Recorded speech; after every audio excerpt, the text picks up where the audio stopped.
அனைவருக்கும் வணக்கம். ஸ்டூடெண்ட்ஸ், இன்னைக்கு நம்ம +2 அக்கௌண்டன்சில இருக்க 3rd chapter accounts of partnership forms fundamental அதுல இருந்து பார்க்கலாம். இப்போ உங்களுக்கு பார்ட்னர்ஷிப் ஃபார்ம் பார்ட்னர்னா என்ன அப்படின்றதுலாம் ஓரளவுக்கு +1ல நம்ம பார்த்திருக்கோம். இத பத்தி தியரியா பார்த்திருப்போம் காமர்ஸ்ல. இப்போ இன்னைக்கு நம்ம அந்த தியரியை தான் பார்க்க போறோம். அதாச்சும் பார்ட்னர்ஷிப்னா என்ன மீனிங்கு, அப்புறம் டெஃபினேஷன்ஸ், அதுக்கப்புறம் ஃபீச்சர்ஸ், அப்புறம் contents of partnership deed, partnership டீட்னா என்ன, அதுக்கப்புறம் டிஃபரன்ஸ் பிட்வீன் ஃபிக்ஸட் கேபிட்டல் மெத்தடுக்கும் ஃபிளக்சுவேஷன் கேபிட்டல் மெத்தடுக்கும் உள்ள டிஃபரன்ஸ், அதை பத்தி இன்னைக்கு இந்த சாப்டர்ல பார்க்க போறோம். இப்போ பார்ட்னர்ஷிப் அப்படின்னாலே உங்களுக்கு தெரியும், கூட்டாண்மை அப்படின்னு சொல்லுவாங்க. கூட்டாண்மை நிறுவனம் பார்ட்னர்ஷிப் ஃபார்ம்னா, அதாச்சும் 2 அல்லது அதற்கு மேற்பட்ட நபர் ஒன்று சேர்ந்து ஒரு தொழில செய்யறாங்கன்னா அதுதான் பார்ட்னர்ஷிப். இப்போ ஃபைனான்ஸ் கம்பெனில பாத்தீங்கன்னா மேக்சிமம் இந்த மாதிரி தான் ஸ்டார்ட் பண்ணிருப்பாங்க. சினிமா தியேட்டர், ஹோட்டல் இதெல்லாம் ஒரு 2-3 பேர் சேர்ந்துதான் தொடங்கி என்ன செய்வாங்க, வர லாபத்தை அவங்க பிரிச்சு எடுத்துப்பாங்க. அப்போ முன்கூட்டி என்ன செய்வாங்க, அக்ரிமெண்ட் போடுவாங்க. தொழில ஸ்டார்ட் பண்றதுக்கு முன்னாடி யார் யார் எவ்வளவு முதல் போட்டாங்க, எவ்வளவு அந்த முதல்ல இருந்து வர லாபத்தை எப்படி பிரிச்சு எடுத்துக்கலாம், என்ன ரேஷியோல பிரிச்சு எடுத்துக்கலாம். சில சமயம் முதல் அவங்க போட்ட முதல்ல பொறுத்து பிரிச்சு எடுத்துப்பாங்க. சரிங்களா? அதே மாதிரி ஒர்க்கிங், யார் ஒர்க்கிங் பார்ட்னரா இருக்கிறது, எல்லாரும் பாக்குறதா இல்ல எல்லாருக்கும் பதிலா ஒருத்தர் பாத்துக்கிறதா, இந்த மாதிரி எல்லாம் ஃபர்ஸ்டே முடிவு பண்ணிடுவாங்க. அதை ரிட்டர்ன்ல அக்ரிமெண்டாவும் எழுதிடுவாங்க, இல்ல ஓரலாவும் சொல்லிப்பாங்க. இந்த பிசினஸ் பாத்தீங்கன்னா மேக்சிமம் அக்கௌண்ட்ஸ் எல்லாம் ரிஜிஸ்டர் பண்ணி பராமரிக்கிறதுல ரொம்ப கஷ்டம். ஏன்னா சிறிய அளவுல ஸ்டார்ட் பண்றதுனால முறையான கணக்கு வழக்குகள்லாம் அவ்வளவு வச்சுக்கிறது இல்லை இவங்க. அதனால பார்ட்னர்ஷிப் ஆக்ட் 1932 படியும் கம்பல்சரி கிடையாது. அவங்க எப்படி வேணா அவங்க விருப்பத்துக்கு ரிஜிஸ்டர் பண்ணலாம், இல்ல கட்டினாலும் விட்டுடலாம். அதனால இதுல அக்கௌண்ட்ஸ் இந்த இன்கம்ப்ளீட் ரெக்கார்ட்ஸ் தான் இதை ஃபாலோ பண்ணுவாங்க மேக்சிமம். அடுத்து இதுல இன்னைக்கு நம்ம சம் ஃபிக்ஸட் கேபிட்டல் மெத்தடு இல்ல சம் மாடல் பார்க்க போறோம். அதுல ஃபிக்ஸட் கேபிட்டல் மாறவே மாறாது.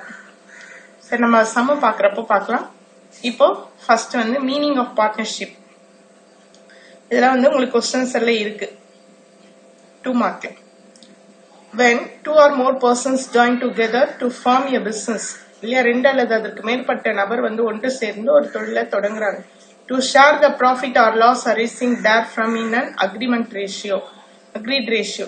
அதாச்சும் அவங்க என்ன பண்றாங்க, ப்ராஃபிட்டை ஷேர் பண்ணிக்கிறாங்க. ப்ராஃபிட்டோ லாஸோ என்ன கிடைக்குதோ தொழில, அதை அவங்க அக்ரீட் ஒப்புக்கொண்ட விகிதம் சொல்லுவாங்க. ஃபர்ஸ்டே முன்கூட்டி என்ன செய்யறாங்க, தீர்மானிச்சிடறாங்க இல்லையா, அந்த விகிதத்துல அவங்க பிரிச்சு எடுத்துக்கிறாங்க. இந்த ரிலேஷன்ஷிப்புக்கு பேர் தான் பார்ட்னர்ஷிப். இந்த relationship among themselves is called partnership அப்படின்றாங்க. The business may be carried on by all or any of them acting for all. என்ன சொல்றாங்க, எல்லாரும் சேர்ந்து தொழிலத்தோட செய்யலாம். இல்லனா இப்ப சில பேர் வேற வேற பிசினஸ் பண்ணிட்டு இருப்பாங்க, அவங்களால பிசினஸ் செய்ய முடியாது, பணம் மட்டும் இன்வெஸ்ட் பண்ண முடியும். இப்ப அப்படிப்பட்டவங்க என்ன செய்வாங்க, பிசினஸ்ல இன்வால்வ் ஆக மாட்டாங்க. எடுத்துட்டு எல்லாம் மேற்பார்வை செய்யறதோ, பொருட்களை வாங்கிட்டு வைக்கிறதோ, பிசினஸ்ல அவங்களுக்கு வேற தொழில அவங்க பிஸியா இருப்பாங்க. அதனால ஒன்லி இன்வெஸ்ட் மட்டும் பண்ணுவாங்க. அப்ப யார் தொழிலை நடத்துறது, எல்லாருக்கும் பதிலா ஒரு நபர் என்ன செய்யலாம், ஆக்டிங் பார்ட்னரா இருக்கலாம், ஒர்க்கிங் பார்ட்னரா இருக்கலாம். Or any of them acting for all, எல்லாருக்கும் பதிலா ஒருத்தரும் செய்யலாம். அவருக்கு ஊதியம் ஏதாவது சேலரி அந்த மாதிரி கொடுத்துருவாங்க. சரி, அடுத்து டெஃபினிஷன் ஆஃப் பார்ட்னர்ஷிப். அதேதான், ஆனா பார்ட்னர்ஷிப் ஆக்ட் படி சொல்லியிருக்காங்க. இதை நம்ம எதுவும் சேஞ்ச் பண்ண கூடாது, அதை புரிஞ்சுட்டு எழுதலாம். இதை அப்படியே இருக்கிறத அப்படியே எழுதணும். Section 4 of the Indian partnership act 1932, இது ஒன் வேர்ட்ல கேட்பாங்க, பார்ட்னர்ஷிப் ஆக்ட். அப்புறம் partnership is defined as the relationship between persons who have agreed to share the profit of a business carried on by all or any of them acting for all. அதேதான் relationship. எதனால, ஒரு business தொடங்குறதுனாலயும் அந்த business கிடைக்கிற லாப நட்டத்தை பிரிச்சுக்கிறதுக்காகவும் ஏற்படுற ஒரு தொழிலுக்கு பேரு தான் கூட்டாண்மை. இது எல்லாரும் நடத்தலாம் தொழில், இல்லைன்னா எல்லாருக்கும் பதிலா ஒருவர் நடத்தலாம். அப்படின்றாங்க. ஃபீச்சர்ஸ் ஆஃப் பார்ட்னர்ஷிப், இதனுடைய இயல்புகள் பாத்தீங்கன்னா, partnership is an association of 2 or more persons. அதாவது 2 அல்லது அதற்கு மேற்பட்ட நபர் வந்து ஒன்று சேர்ற ஒரு அசோசியேஷன், சங்கம் அப்படின்றாங்க. மேக்சிமம் வந்து 50 பேர் இருக்கலாம் அப்படின்றாங்க. The agreement may be oral or written or implied. அப்புறம் வந்து the agreement must be to carry on a business and to share the profit of business. Agreement வந்து பிசினஸ் எப்படி நடத்துறதுன்றவங்க எப்படி ப்ராஃபிட்டை பிரிச்சுக்கிறதுன்றதையும் வந்து அக்ரிமெண்ட்ல சொல்லியிருப்பாங்க, இல்லாத எழுதியிருப்பாங்க. The business may be carried on by all partners or any of them acting for all. அந்த பிசினஸ் வந்து எல்லாரும் செய்யலாம் அல்லது எல்லாருக்கும் பதிலா ஒருவர் செய்யக்கூடியதாகவும் இருக்கலாம் அப்படின்னாங்க. பார்ட்னர்ஷிப் டீட்னா என்ன? It is a document in writing that contains the terms of the agreement among the partners. It is not compulsory. Partnership டீட்ன்றது வந்து ஒரு டாக்குமெண்ட், ஒரு ஒப்பந்தம் செஞ்சுக்கிறாங்க இல்லையா பார்ட்னர்ஸ். அந்த ஒப்பந்தம் வந்து எழுத்து வடிவில் இருக்கிறது. அவங்க என்னென்ன டேர்ம்ஸ் அண்ட் கண்டிஷன்ஸ் போடுறாங்க, எவ்வளவு முதல் கொண்டு வராங்க, அந்த பார்ட்னர்ஸோட நேம் என்ன, அட்ரஸ் என்ன, இதெல்லாம் வந்து அந்த கண்டென்ட்ஸ்ல இருக்கும். சரிங்களா? அக்ரிமெண்ட் போட்டுக்கிறாங்க இல்லையா, என்னென்னு எழுதுறாங்க, எவ்வளவு முதல் போடுறாங்க, எவ்வளவு எடுக்கிறாங்க, டிராயிங்ஸ் எவ்வளவு இன்ட்ரெஸ்ட் ஆன் கேபிட்டல் கொடுக்குறாங்க, எல்லாத்தையும் அந்த டாக்குமெண்ட்ல இருக்கும். அதுக்கு பேர் தான் வந்து பார்ட்னர்ஷிப் டீட். இது வந்து கம்பல்சரியா வச்சிருக்கணும்னு சொல்லி பார்ட்னர்ஷிப் ஆக்ட் வந்து சொல்லலை. அது அவங்களுடைய விருப்பம். அடுத்து வந்து இந்த பார்ட்னர்ஷிப் டீட்ல வந்து என்னெல்லாம் இருக்கும், கண்டென்ட்ஸ் ஆஃப் பார்ட்னர்ஷிப் டீட். இது வந்து உங்களுக்கு 3 மார்க்லயும் 5 மார்க்லயும் கேட்கலாம். இப்போ எப்படி கேட்கறாங்களோ அதை பொறுத்து நம்ம பாயிண்ட்ஸ் எழுதலாம். இதுல என்ன கண்டென்ட்ஸ் இருக்கும் பார்ட்னர்ஷிப் டீட்ல இப்பதான் பார்த்தோம். இந்த ஒப்பந்தத்துல என்ன எழுதியிருப்பாங்க, name of the firm and nature and place of business. அந்த அவங்க தொடங்குறாங்க இல்லைங்களா தொழில், நிறுவனம், அந்த நிறுவனத்தினுடைய பெயர், நேச்சர் என்ன, அந்த தொழிலோட தன்மை என்ன, பிளேஸ் எந்த இடத்துல வந்து அவங்க வந்து தொடங்கி இருக்காங்க அப்படின்றத அதுல குறிப்பிட்டிருக்கணும். Date of commencement and duration of business, எப்ப தொடங்குறாங்க, எப்ப வந்து அந்த தொழிலை முடிக்க போறாங்க அப்படின்றது. அடுத்து name and address of all partners, எல்லா பார்ட்னர்ஸ் கூட்டாளிகள், எல்லா கூட்டாளியோட பெயரும் முகவரியும் இருக்கணும். Capital contributed by each partner, ஒவ்வொரு பார்ட்னரும் எவ்வளவு முதல் போட்டாங்க, தொழில எவ்வளவு இன்வெஸ்ட் பண்ணாங்க அப்படின்றது அதுல இருக்கணும். ப்ராஃபிட் ஷேரிங் ரேஷியோ, என்ன ப்ராஃபிட், இப்போ வந்து 10,000 ரூபாய் லாபம் கிடைக்குதுன்னா அதுல ஒருத்தருக்கு வந்து அவர் வந்து எவ்வளவு முதல் போடுறாரோ அதை பொறுத்து அவருக்கு வந்து 3 பங்கு, இன்னொருத்தருக்கு 2 பங்கு, இன்னொருத்தருக்கு 1 பங்கு, இன்னொருத்தருக்கு 1 பங்கு, அந்த மாதிரி வந்து பிரிச்சு எடுத்துப்பாங்க. 10,000 ரூபாய்னா அது வந்து 3,000 ஒருத்தர், 2,000 ஒருத்தர், இன்னொருத்தர் ஒரு 2,000, இன்னொருத்தர் 2,000, இன்னொருத்தர் ஒரு 1,000 ரூபாய். அவங்க இன்வெஸ்ட் பண்றதுக்கு ஏத்த மாதிரி ப்ராஃபிட்ட பிரிச்சு எடுத்துப்பாங்க. அந்த வந்து அதுல சொல்லி என்ன ரேஷியோ அப்படின்ட்டு. Amount of drawings allowed to each partner, ஒவ்வொரு பார்ட்னரும் எவ்வளவு பணத்தை எடுக்கலாம் அப்படின்றதையும் இதுல சொல்லிடணும். Rate of interest to be allowed on capital, அவங்க போடுற முதலுக்கு எவ்வளவு வந்து வட்டி அப்படின்றதையும் இதுல இருக்கணும்.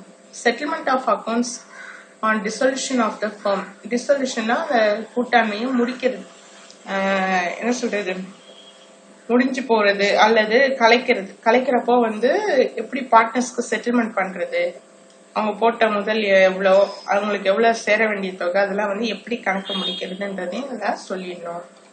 Procedure for admission of new partner, ஒரு பார்ட்னரை சேர்க்கிறப்போ என்ன ப்ரொசீஜர் இருக்கு, அந்த ப்ரொசீஜரை இதுல எழுதிடணும்.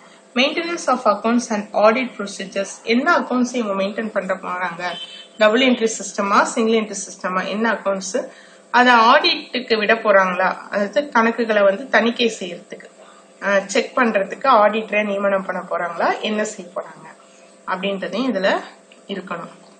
அடுத்து difference between fixed capital method and fluctuation capital method. இந்த மாடல்ல சம்மும் வரும், கொஸ்டின்ஸ் வரும், கம்பல்சரி வரும். இப்போ பாத்தீங்கன்னா கேபிட்டல் அக்கௌண்ட் நீங்க போட்டிருப்பீங்க. இப்போ ஒரு ஓனர் வந்து பிசினஸ்ல போடுற இன்வெஸ்ட்மெண்ட்டுக்கு பேரு தான் கேபிட்டல் அப்படின்னு நம்ம பார்த்திருக்கோம். இப்ப அதே மாதிரி பார்ட்னர்ஷிப்ல வந்து இந்த பார்ட்னர்ஸ் வந்து பிசினஸ்ல போடுற முதல் தான் வந்து கேபிட்டல். இப்போ இந்த கேபிட்டல் அவங்க போடுறதுனால கேபிட்டல் அக்கௌண்ட் வந்து நம்ம தயாரிப்போம். இப்போ கேபிட்டல் அக்கௌண்ட் பாத்தீங்கன்னா தயாரிக்கிறப்போ அந்த கேபிட்டல் வந்து சேஞ்ச் ஆகுதா இல்லையா? இப்ப பிக்சட்னா சேஞ்ச் ஆகாது, பிளக்சுவேஷன்னா சேஞ்ச் ஆகும். இப்ப வந்து எப்ப சேஞ்ச் ஆகும், எப்ப சேஞ்ச் ஆகாது? இப்ப அவருடைய முதல் தொகை மட்டும் இருந்துச்சுன்னா சேஞ்ச் ஆகாது, அதேதான். அப்போ வந்து பிக்சட் கேபிட்டல் மெத்தட்ல கேபிட்டல் அக்கௌண்ட்னு ஒண்ணு போடுவோம், அடுத்து வந்து கரண்ட் அக்கௌண்ட்னு ஒண்ணு போடுவோம் பிக்சட் கேபிட்டல் மெத்தட்ல. இப்போ கேபிட்டல் அக்கௌண்ட்ல ஒன்லி கேபிட்டல், அதனால கேபிட்டல் அமௌண்ட் மாறாது. சம்டைம்ஸ் மட்டும் அடிஷனல் கேபிட்டல் போட்டாருன்னா மட்டும்தான் மாறும், மிச்ச டைம் அதே தான் இருக்கும். அதே பிளக்சுவேஷன் கேபிட்டல் மெத்தட்ல வந்து என்ன ஆகும், கேபிட்டல் அமௌண்ட் வந்து மாறிட்டே இருக்கும் அப்படின்றாங்க. சரி, எப்பெல்லாம் மாறும்? இப்ப பார்ட்னர்ஸ்க்கு வந்து ப்ராஃபிட் கிடைக்குதுன்னா என்ன ஆகும், சேஞ்சஸ் ஆகும், இன்க்ரீஸ் ஆகும். அது மாதிரி சேலரி கிடைக்குது, கமிஷன் வருது, அப்போ அவருக்கு இன்கம்லாம் வந்துச்சுன்னா அவருடைய கேபிட்டல் அமௌண்ட் இன்க்ரீஸ் ஆகும். அவர் பணத்தை எடுத்துட்டாரு அப்படின்னாக்கா டிராயிங்ஸ் பண்றப்போ அவருடைய கேபிட்டல் வந்து ரெடியூஸ் ஆகும். இப்போ ரெடியூஸ் ஆகுறதுல டெபிட்லயும் அதிகமாகறதுல கிரெடிட்லயும் வைக்கணும். இப்போ அவருடைய கேபிட்டல் வந்து சேஞ்சஸ் ஆகும். இந்த மாதிரி இன்ட்ரெஸ்ட் ஆன் கேபிட்டல், அவர் போட்ட முதலுக்கு இன்ட்ரெஸ்ட் கொடுக்கறப்போ கேபிட்டல் வந்து அதிகரிக்கும். அதே வந்து இன்ட்ரெஸ்ட் ஆன் டிராயிங்ஸ் பணம் எடுத்தாருன்னா என்ன ஆகும், அவருடைய கேபிட்டல் வந்து குறையும். அதே சமயம் இன்ட்ரெஸ்ட் ஆன் டிராயிங்ஸ்க்கும் கேபிட்டல் குறையும், இப்போ அதெல்லாம் டெபிட்ல வரும். இப்போ அவருக்கு வந்து வருமானம் இன்க்ரீஸ் ஆச்சுன்னா அவருடைய கேபிட்டல் அது கிரெடிட், அவருடைய வருமானம் குறைஞ்சதுன்னா அது வந்து டெபிட். அந்த மாதிரி ஞாபகம் வச்சுட்டு நம்ம சம் போடலாம். இப்போ அதே தான். இப்போ நம்ம சம்ல இப்போ எப்படின்னு பார்க்கலாம். சம்டைம்ஸ் பிக்சட் கேபிட்டல் மெத்தட்னா என்னன்னு மட்டும் கேட்கலாம். நம்ம இந்த பாயிண்ட்ஸை கூட எழுதலாம், இதுல இருக்கிற ஒரு 2 பாயிண்ட்ஸ். பிளக்சுவேஷன் கேபிட்டல் மெத்தட்னா என்னன்னு கேட்கலாம். அப்போ இதுல இருக்க ஒரு 2 பாயிண்ட்ஸை நம்ம எழுதலாம். சரி ஸ்டூடெண்ட்ஸ், இப்ப பாருங்க, number of accounts 2 accounts are maintained for each partner. ஒவ்வொரு பார்ட்னரும் வந்து பிக்சட் கேபிட்டல் மெத்தட்ல 2 அக்கௌண்ட் மெயின்டைன் பண்றாங்க, ஒன்னு கேபிட்டல் அக்கௌண்ட், இன்னும் கரண்ட் அக்கௌண்ட். பிளக்சுவேஷன் மெத்தட்ல ஒன்லி 1 அக்கௌண்ட், அது வந்து கேபிட்டல் அக்கௌண்ட் மட்டும்தான், அது வந்து எல்லா பார்ட்னரும் மெயின்டைன் பண்றாங்க. சேஞ்ச் இன் கேபிட்டல், இந்த அமௌண்ட் ஆஃப் கேபிட்டல் வந்து ரிமைன்ஸ் அன்சேஞ்ச், சேஞ்ச் ஆகாது.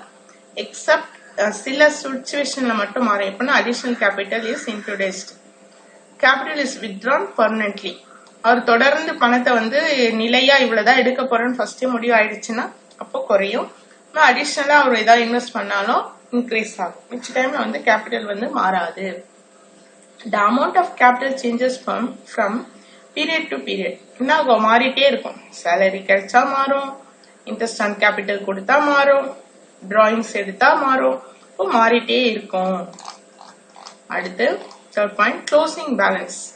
இப்ப கேபிட்டல் அக்கௌண்ட் போடுறோம், க்ளோசிங்ல போடுவோம் இல்லைங்களா, கிரெடிட் சைட்ல ஆட் பண்ணி டெபிட் சைடு ஆட் பண்ணி எந்த பக்கம் அதிகமா இருக்கோ அது 2 பக்கம் போட்டு பேலன்ஸ் போடுவோம். Balance carried on, balance broad on, அந்த மாதிரி. இப்ப க்ளோசிங் பேலன்ஸ் பாத்தீங்கன்னா எப்பவுமே பிக்சட் கேபிட்டல் மெத்தட்ல வந்து கிரெடிட் பேலன்ஸ் தான்.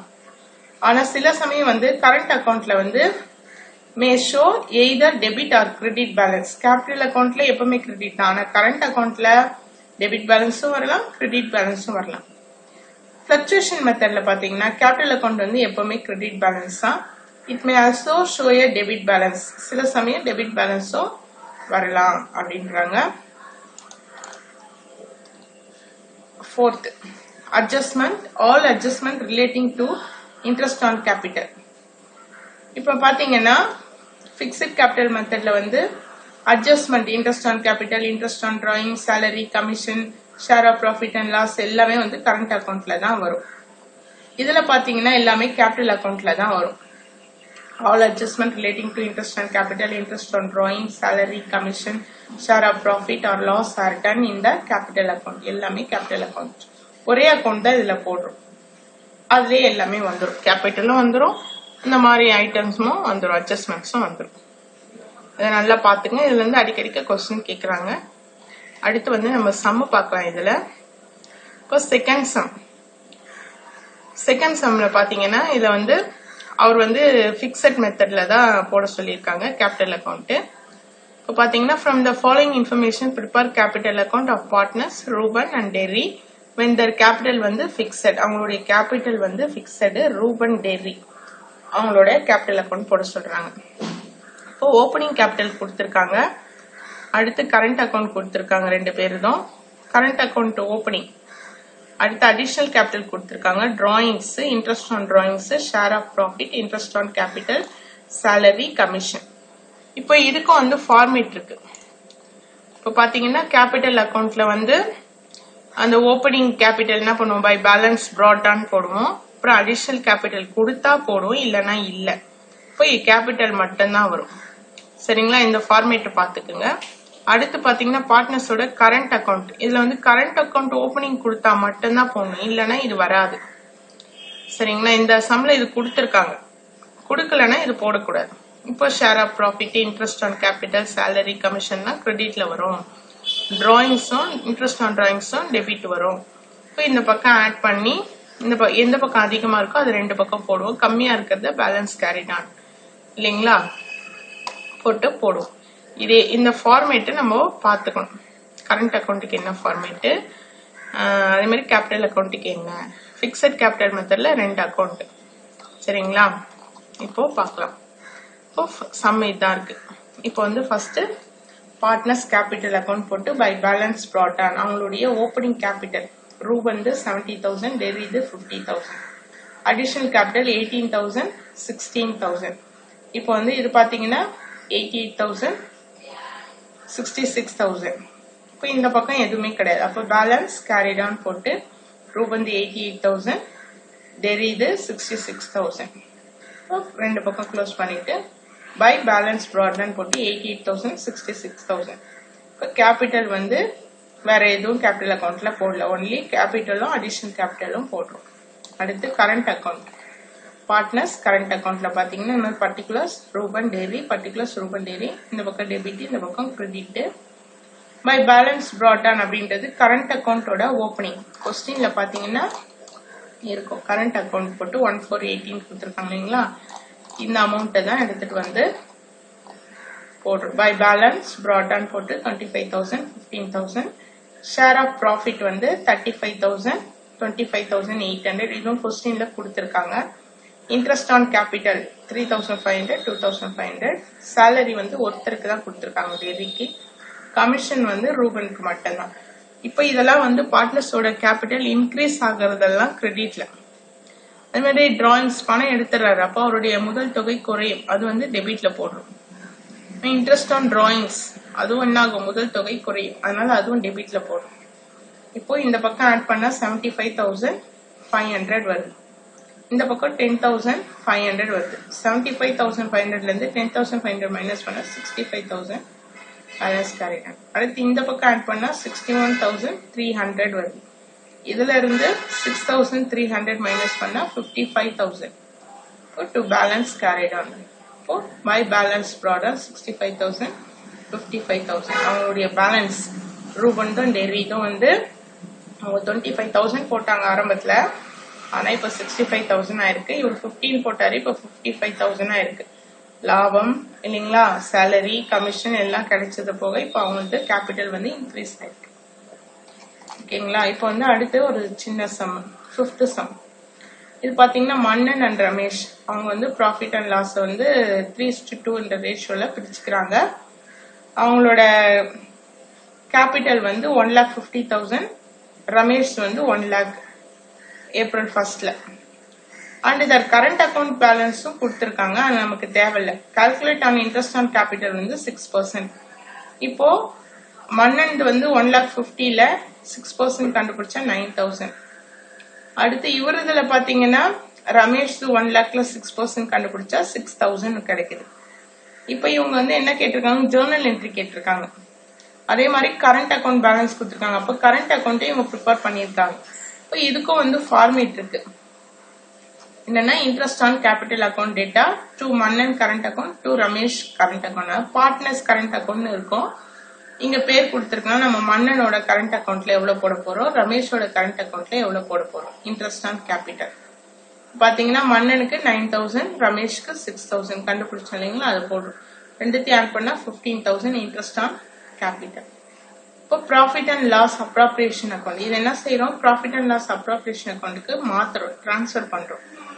அப்போ profit and loss appropriation account data to interest on capital account, ரெண்டு பேருக்கு சேர்த்து 15,000, 15,000. இப்போ இன்ட்ரெஸ்ட் ஆன் கேபிட்டல் க்ளோஸ்ட், அதான் முடிச்சிடற கணக்கை முடிச்சிடற மாத்தின உடனே முடிஞ்சிடுது. இதுக்கும் வந்து ஃபார்மேட்டை நீங்க படிச்சுக்கிறீங்க இன்ட்ரெஸ்ட் ஆன் கேபிட்டலுக்கு. சரிங்களா, நன்றி, வணக்கம். பிடிச்சிருந்தா லைக் பண்ணுங்க.